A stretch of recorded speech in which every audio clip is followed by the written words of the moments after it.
3:27 অবতরণ, তারপর 4:17 প্রথম মহাকাশচারী তাকে বের করে আনার প্রক্রিয়া। এই 50 মিনিট অধীর আগ্রহে অপেক্ষা করেছেন বিশ্ববাসী, কেননা এতক্ষণে তার আগে পর্যন্ত 3:27 আগের মুহূর্ত পর্যন্ত উদ্বেগটা একটু অন্যরকমের ছিল, কেননা আমরা দেখেছি সেখানে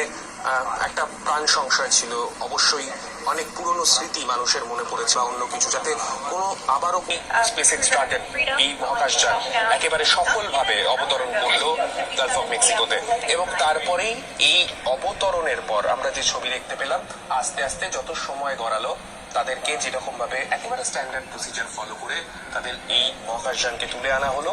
এই জাহাজে, এবং সেখান থেকে এক এক করে সবাইকে বের করে আনা হচ্ছে এবং যাতে সুস্থ।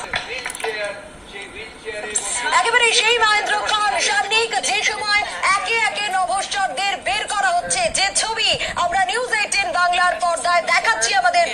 কমপ্লিট হয়েছে, এবং সেই ছবিটা দেখাচ্ছি হাত নেড়ে, যেখানে সুনিতা উইলিয়ামসরা সত্যি আমাদের বিশ্ববাসীকে জানান দিচ্ছে যে একদম ঠিক আছেন, তারা একদম ঠিক আছেন। তাদের এই হাত নাড়া সেটা কিন্তু তাদের আমাদেরকে বলে দিচ্ছে, বিশ্ববাসীকে বলে দিচ্ছে, এবং বিশ্ববাসীর অপেক্ষার অবসান ঠিক এই ছবিটার মাধ্যমে অবশ্যই। কিন্তু বিশ্ববাসী এখনো অপেক্ষা করছেন তাদের। তাকে বের করা হলো, তাকে ধরে যখন ভেতরে গেট থেকে